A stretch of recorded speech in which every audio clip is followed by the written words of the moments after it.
Hi, everyone. Welcome to Lazy Hype, where we talk all things wellness. Today, we have Ediva from GRIT Boxing. Ediva, thank you so much for being here, taking the time. Well, you're in New York, but I appreciate you zooming in. This is my first Zoom, and I'm so happy it's you.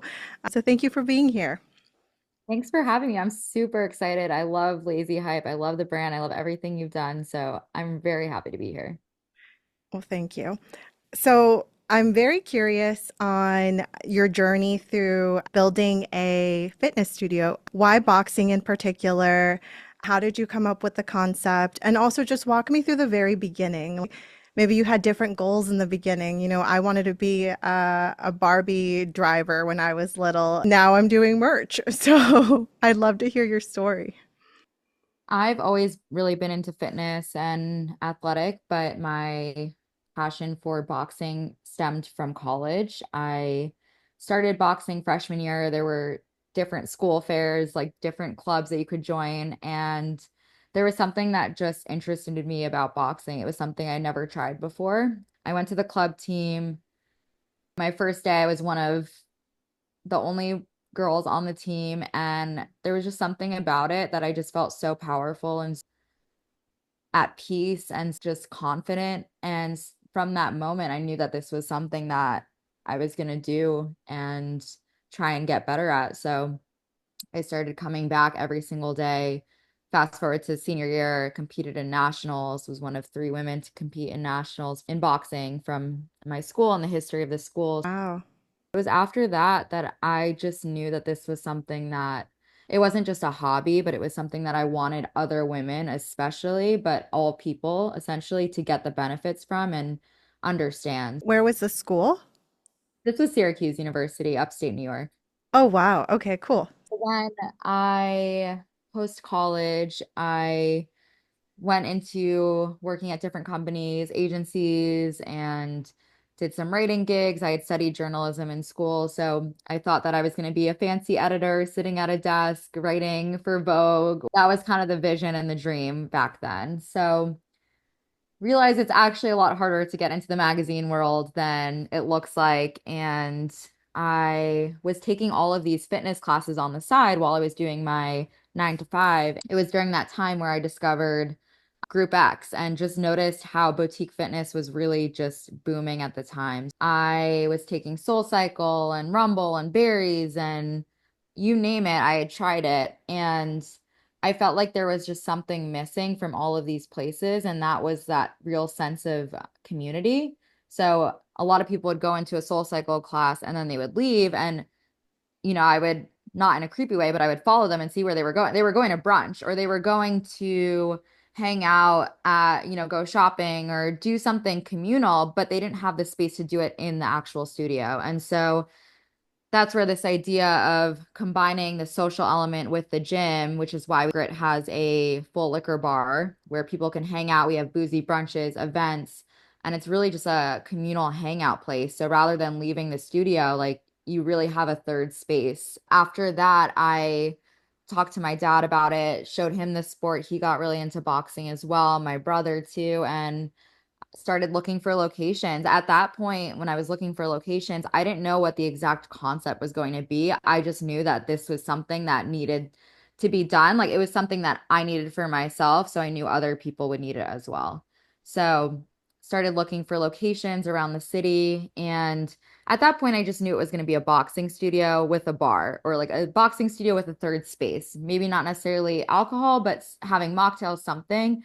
Then after walking the streets of New York, it took about a year to find a location. I was still working a corporate job at the time. And once I found the perfect spot in Union Square, it was like, let's just do this and went from there. Oh, wow. I really respect that you were managing finding the location, probably building somewhat of the concept and working your full-time job. I know that that takes true grit, so it makes sense why it's called grit boxing.